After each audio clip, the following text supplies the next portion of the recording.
scars triggered security. Then the scanner asked if he had fought a god, HFY. Ever wondered what happens when someone who's fought literal gods tries to catch a flight? Sometimes the most incredible stories start with the most ordinary moments. Marcus Steele Vanguard had survived 4 galactic wars, a collapsing asteroid mining station, and what the classified military files simply called the Titan Protocol. So naturally, it was a routine security scanner at Nova Prime Station that managed to completely destroy his carefully planned day. The morning had started with promise. His shuttle arrived precisely on schedule, a miracle that defied every law of interstellar travel.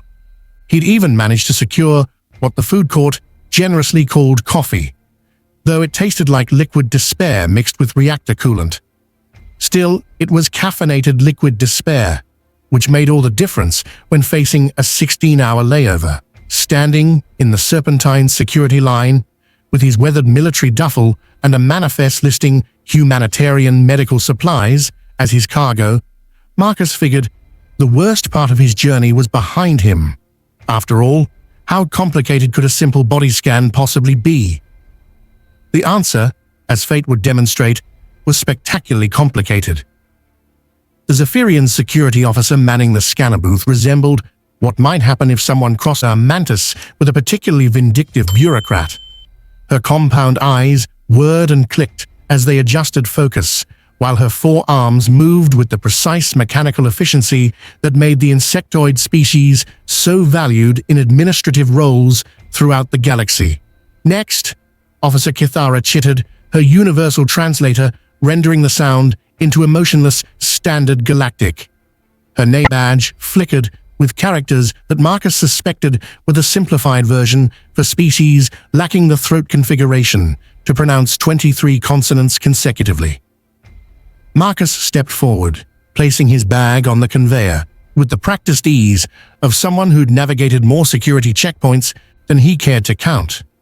The metal detection archway ahead hummed quietly, its azure scanning field flickering in anticipation. "Arms elevated, please," Kithara instructed, though her tone suggested this was less a request and more a directive from someone who'd processed 15,000 travelers this rotation and had exhausted her patience reserves 3 shifts ago. Marcus complied, raising his arms and stepping into the scanner. The blue energy field washed over him, and for a heartbeat, everything seemed perfectly routine. Just another standard scan. Another step closer to his connecting transport. Another, the scanner erupted into a light display that would have made a dying star jealous. Warning. Klaxons began wailing with the enthusiasm of planetary evacuation sirens. Crimson lights strobed across the security area, and every display within a 100-meter radius started flashing urgent alerts in at least 8 different languages. The scanner itself began producing a sound that could only be described as electronic agony. Dutch. Marcus, still standing calmly in the scanning field with his arms raised, turned his head toward Kithara with the patient expression of someone accustomed to technology having violent disagreements with his existence. Is this the part where I should start worrying? The Zephyrian officer was frantically manipulating her console with all 4 hands, compound eyes spinning like casino reels as she tried to process the cascade of error messages flooding her screens. "Exit immediately. Exit the scanner now." "Right, sure thing." Marcus ambled out of the scanner with the unhurried pace of someone who'd learned that panic rarely improved dire situations. The alarms continued their electronic tantrum, and he could see other passengers craning their necks to witness whatever was causing the commotion. Kithara's voice crackled over the security communications system. "Code yellow at checkpoint 9, requesting immediate supervisor and advanced medical scanner backup. Possible weapons-grade biological contamination detected." "Weapons-grade?" Marcus raised an eyebrow. "That's creative. Usually I just trigger the metal detectors." 4 additional Zephyrian security officers materialized with the swift efficiency that suggested they'd been enduring a monumentally boring shift until this moment. They formed a defensive semicircle around Marcus, hands resting on what he assumed were stun weapons. Though with alien technology, they could just as easily have been particularly aggressive communication devices. "Sir?" Kithara began, her translator struggling with her rapid-fire chittering. "Our primary bioscanners are detecting massive trauma signatures throughout your entire body. Scarring patterns consistent with exposure to weaponized energy discharges, exotic radiation and—" She paused, consulting her readout again, "something our database is classifying as impossible thermal damage." The mystery deepens, and Marcus's day is about to get much more complicated. What secrets do those scars hold? And why is alien technology having a complete breakdown, trying to scan one human veteran?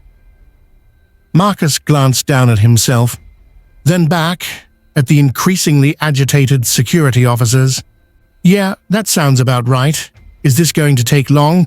I've got a connecting transport in 3 hours." The casual response seemed to short-circuit whatever Kithara had been expecting. Her compound eyes fixed on Marcus with the intensity of someone trying to solve a particularly maddening puzzle. "Sir, these readings suggest you've been subjected to weapons fire that should have been instantly lethal. Multiple times. Our scanners are detecting scar tissue that appears to have been caused by temperatures exceeding the surface of most stars. Occupational hazard," Marcus said with a shrug. "Look, I know I'm probably setting off all kinds of alarms, but I promise I'm not carrying anything dangerous. Well, nothing more dangerous than usual." A draconian passenger, 4 spots back in line, a bipedal reptilian species renowned for their warrior culture, took several steps backward, his scaled hide shifting to a nervous amber coloration.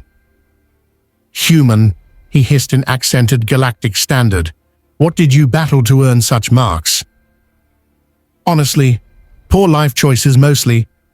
Marcus turned back to Kithara, who was now frantically typing on her console. "Can we expedite this? I'd really prefer not to miss my connection." But Kithara wasn't listening. She'd activated her communication system again. "This is Checkpoint 9, requesting immediate deployment of Medical Scanner Array Omega.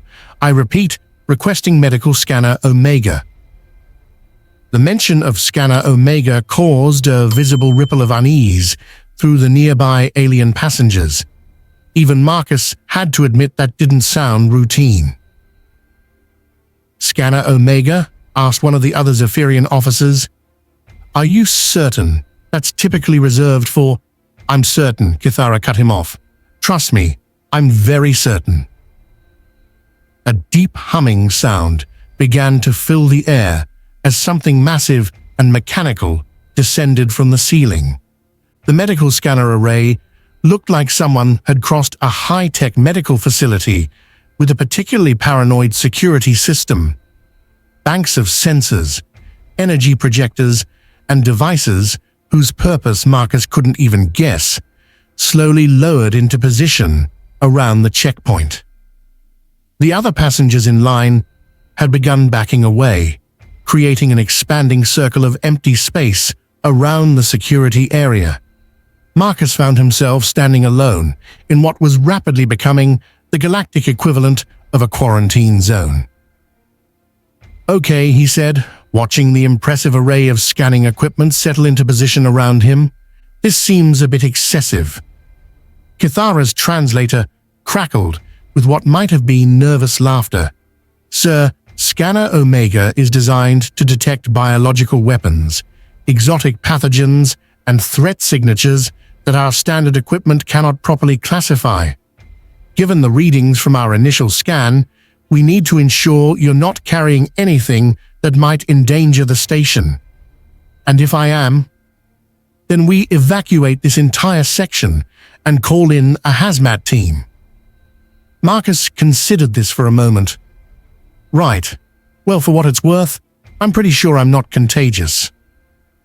The Scanner Omega array came online with a sound like a fusion reactor warming up.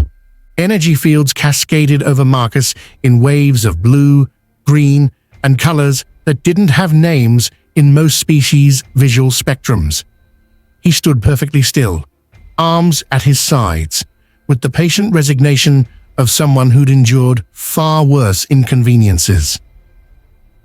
The scanning process took nearly 7 minutes. During that time, the assembled crowd of alien passengers grew larger and more nervous. Security reinforcements arrived, and Marcus counted 19 different warning lights that he was pretty sure hadn't been flashing before. Finally, mercifully, the scanner array began to power down. The energy fields faded, the humming died away, and blessed silence returned to the checkpoint area. So, Kithara stared at her console, all 4 hands frozen over the controls. Her compound eyes had stopped their constant movement and were fixed on the readout with the kind of intense focus usually reserved for natural disasters or impending apocalypses. "Well," Marcus asked, "am I cleared for departure, or do you need to call in the cavalry?" Kithara looked up from her console, then back down at the readout, then up at Marcus again. When she finally spoke, her voice had the hollow, distant quality of someone whose worldview had just been fundamentally rearranged. The scanner. The scanner is requesting additional classification parameters. Is that bad? It's never done that before. Ever. Kithara's translator struggled with what sounded like a very long string of untranslatable Zephyrian curses. It's requesting specific information about combat engagement protocols. Marcus felt the first stirring of genuine unease in his chest. What kind of combat engagement protocols? Kithara met his eyes, and even through the alien features and compound eyes, Marcus could see something that looked suspiciously like fear. It wants to know if you've ever fought a deity. The silence that followed Kithara's question was the kind of profound, universe-altering quiet that usually preceded either enlightenment or catastrophe. In this case, Marcus was betting heavily on catastrophe. He scratched the back of his neck, feeling the raised ridges of scar tissue that crisscrossed his skin like a roadmap of bad decisions. "Well," he said finally, that's a very specific question. The scanner has detected something impossible. But what kind of enemy leaves scars that register as divine combat? And why is Marcus suddenly looking very uncomfortable? The revelation that will shake the galaxy is coming in Part 3. You won't want to miss what Marcus has been hiding. The moment of truth arrives. What happens when a routine security scan reveals the impossible? Sometimes the most unbelievable stories are the ones that need to be told. "The scanner is awaiting classification," Kithara repeated, her voice carrying the mechanical precision of someone whose training manual had definitely not covered this particular scenario. "It has detected combat-related trauma patterns that match theoretical profiles for engagement with Class Omega deity-level entities." Marcus blinked. "Class Omega what now?" One of the other Zephyrian officers leaned toward Kithara and whispered something in rapid-fire chittering that the translator couldn't keep up with. Kithara's compound eyes widened. An impressive feat for someone with that many optical components. "Impossible," Kithara muttered. "The scanner must be malfunctioning." "What's impossible?" Marcus asked, though he was beginning to suspect he already knew the answer. "Class Omega entities are theoretical constructs," Kithara explained, consulting her readout again. "Beings with power levels that exceed planetary defense capabilities. The kind of entities that entire civilizations build religions around rather than fight." She paused, her voice dropping to barely above a whisper. "According to our databases, no known species has ever successfully engaged a Class Omega entity in direct combat, and survived. Huh, Marcus said. That's interesting. The casual response seemed to hit the assembled security officers like a physical blow.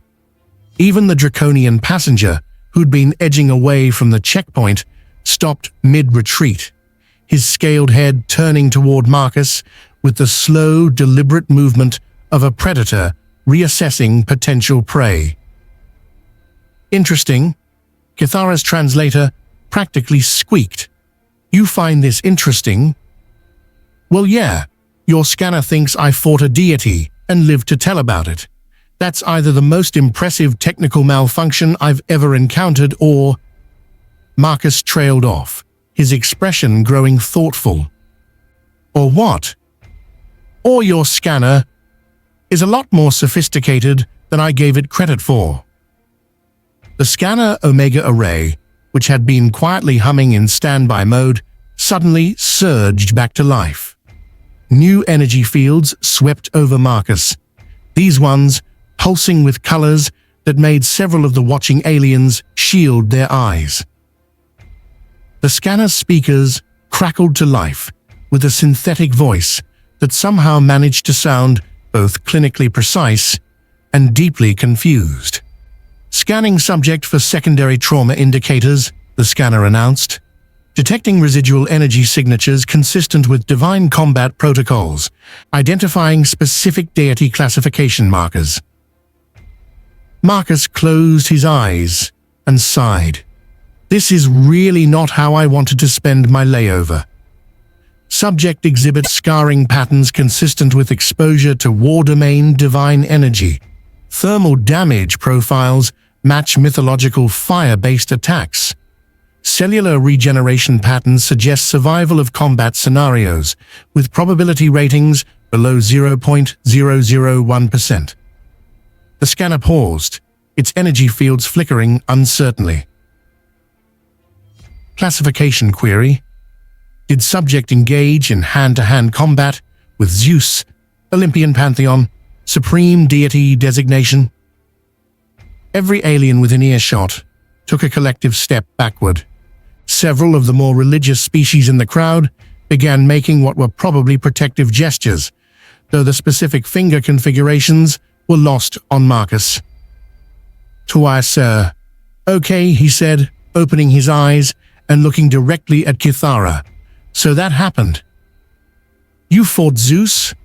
The question came from behind him, and Marcus turned to see the draconian passenger, whose hide had shifted from nervous amber to what Marcus could only describe as reverently terrified gold. Zeus, Olympian supreme deity, Zeus. Technically, yes, Marcus admitted, though, in his defense, he started it. The checkpoint area erupted into chaos. Half the passengers fled toward the exits, while the other half pressed closer, apparently torn between terror and morbid fascination. The security officers began talking rapidly into their communicators, and somewhere in the distance, Marcus could hear what sounded like additional alarms beginning to sound. "Code red," Kithara was saying into her comm unit. "Code red at checkpoint 9, requesting immediate deployment of command-level personnel. Possible divine combat veteran in transit." Divine combat veteran. Marcus raised an eyebrow. "Is that what we're calling it now?" But Kithara wasn't listening. She was staring at her console again, where new information was scrolling past in streams of text that seemed to be updating faster than anyone could read. "The scanner is cross-referencing your trauma patterns with mythological databases," she said, her voice hollow with disbelief. It's finding matches." "How many matches?" Marcus asked, though he suspected he wasn't going to like the answer. 14 confirmed engagements, 21 possible encounters. Kithara paused, double-checking her readout. Combat history spanning the entirety of the Olympian Pantheon's war domain entities. That seems excessive, muttered one of the other securities officers. You think? Marcus replied dryly. The crowd of onlookers had grown to include what appeared to be half the passenger terminal. Word was spreading with the lightning speed that only truly impossible news could achieve, and Marcus found himself at the center of a growing circle of alien faces, displaying expression ranging from awe to horror to what might have been religious fervor. Is it true? The question came from a small furry creature that looked like someone had crossed a koala with a philosophy professor. Did you really fight the deities? Some of them, Marcus said. Not all at once, if that's what you're asking. But how? This from a crystalline being whose voice sounded like wind chimes in a hurricane. The deities they're supposed to be untouchable, immortal, beyond mortal comprehension. Marcus considered the question seriously. Well, they're definitely harder to kill than most things. I'll give them that. The scanner Omega Array chose that moment to interject with another announcement. Additional query: subject's trauma patterns suggest exposure to strategic-level divine abilities. Classification needed. Did subject survive direct engagement with Athena, Olympian Pantheon, Wisdom War Domain designation? Oh, for crying out loud, Marcus muttered. You fought Athena too? The Draconian's voice had risen to what might charitably be called a religious shriek. She's the goddess of strategic warfare, the one who thinks 12 moves ahead of everyone else. How did you— Very, very carefully, Marcus interrupted, and with a lot of help. The crowd pressed closer, and Marcus could see that some of the aliens had begun recording the conversation on various electronic devices. Perfect. Just what he needed to become a viral sensation across the galactic net. Scanner requesting final classification parameters, the artificial voice announced. Subject exhibits trauma consistent with survival of engagement with multiple class Omega entities. Requesting confirmation. Is subject Marcus Vanguard, call sign Steel, survivor of classified Terran military operation designated Titan Protocol? The terminal fell silent, except for the humming of various electronic systems and the distant sound of more security personnel running toward the checkpoint. Marcus looked around at the assembled crowd, at the security officers with their hands frozen over their controls, at the scanner array that had apparently just blown his cover across half the galaxy. Well, he said finally, this is inconvenient. The secret is out. Marcus Vanguard isn't just any veteran. He's survived combat with the gods themselves. But how does someone fight beings of mythological power and live to tell about it?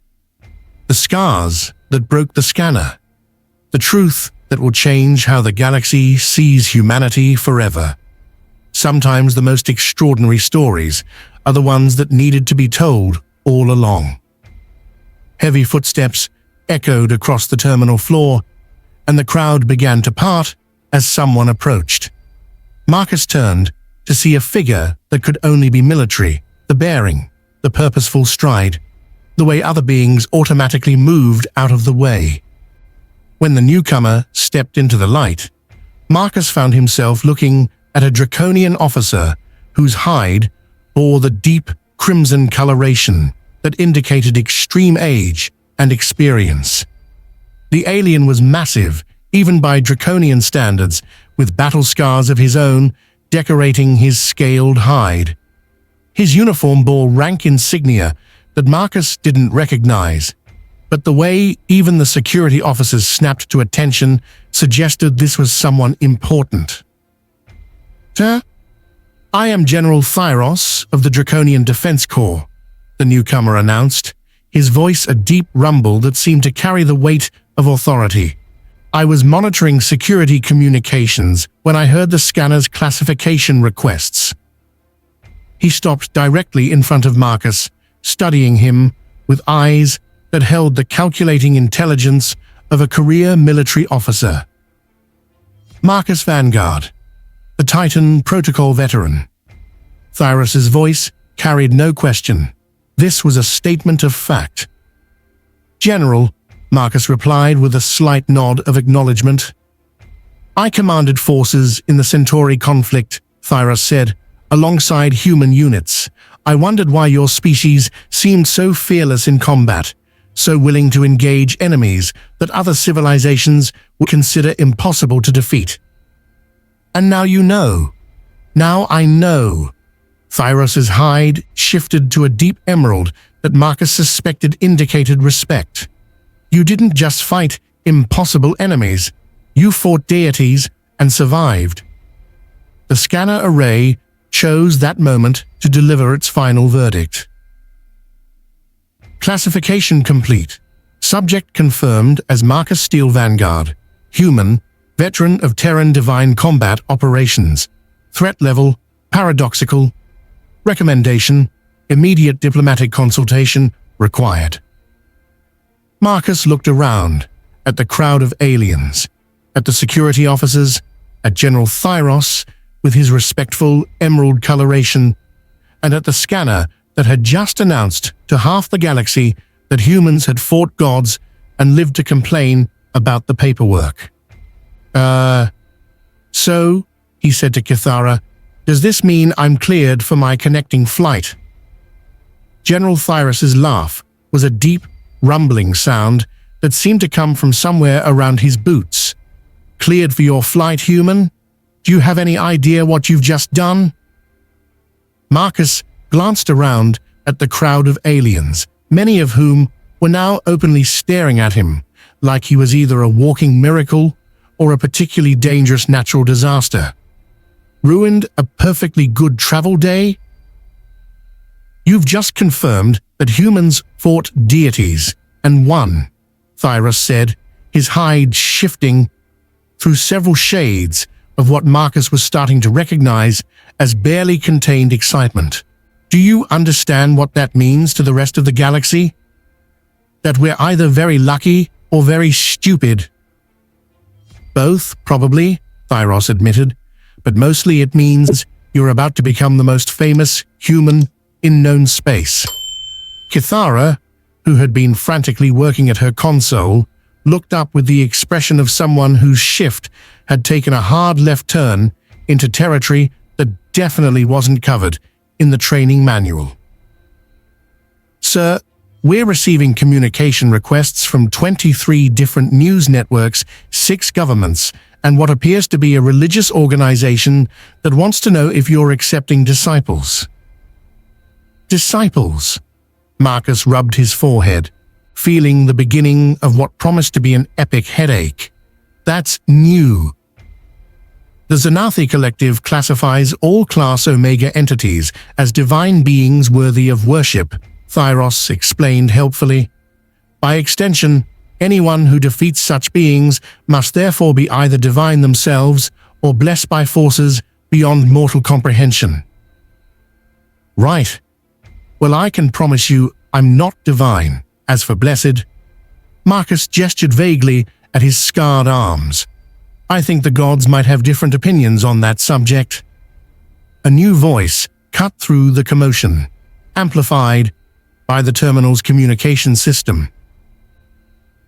Marcus Vanguard, this is Captain Rodriguez of the Terran Embassy Security Detail. We're en route to provide escort assistance. Captain, Marcus called back. I don't suppose you could just clear me through security and let me catch my flight? I'm running behind schedule. I'm afraid it's not that simple anymore, came the reply. Your revelation has caused quite a stir. We're receiving diplomatic inquiries from governments across the galaxy. Inquiries about what? About whether humanity is planning to export its deity-fighting expertise to other species. Marcus blinked. Export our what now? General Thyros's hide shifted to what might have been amusement.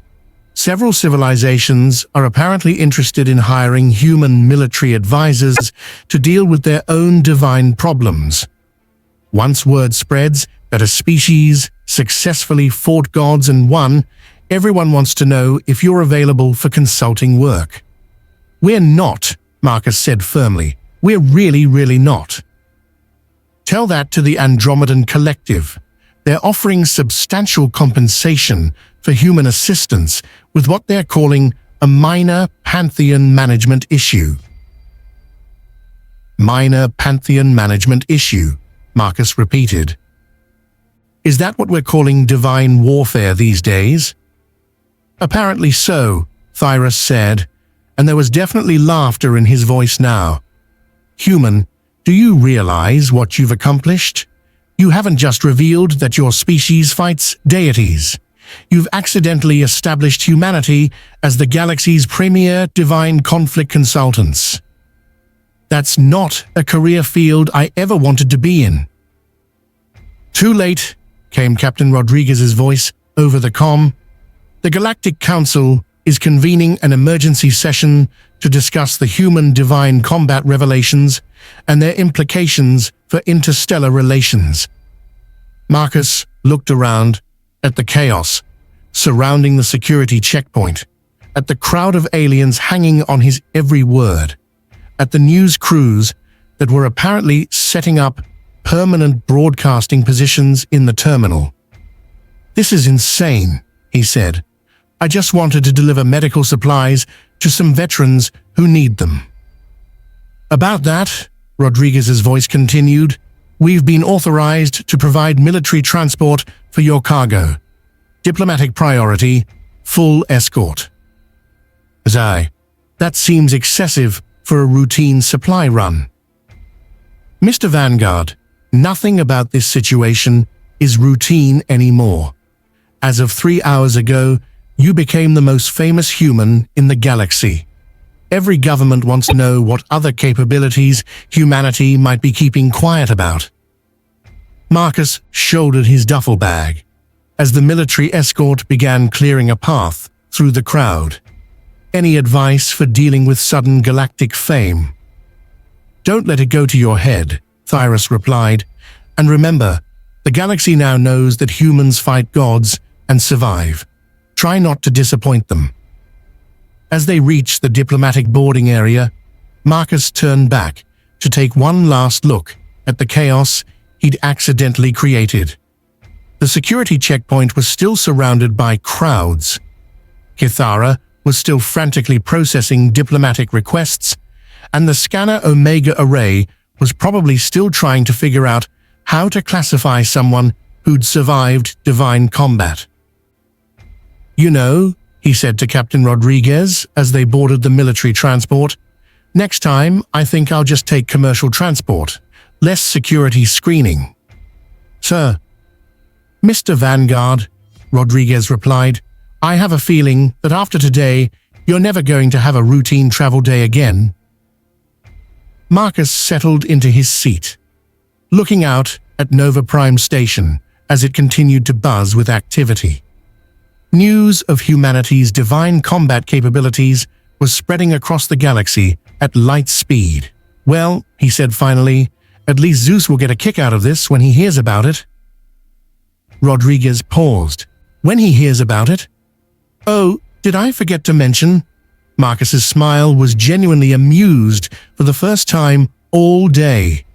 Zeus and I keep in touch. He sends birthday cards. The look on Captain Rodriguez's face suggested she was beginning to understand why the Galactic Council was having such difficulty figuring out how to classify humanity in their diplomatic files. Outside the viewport, the galaxy prepared for the reality that somewhere among the stars there was a species crazy enough to fight gods and live to tell the story. And that's how one routine security scan changed everything. Sometimes the most incredible stories start with the most ordinary moments, and sometimes those stories are exactly what the galaxy needs to hear.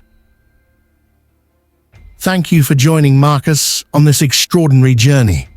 Stories like these remind us that even in our ordinary lives, we all carry scars that tell tales worth sharing.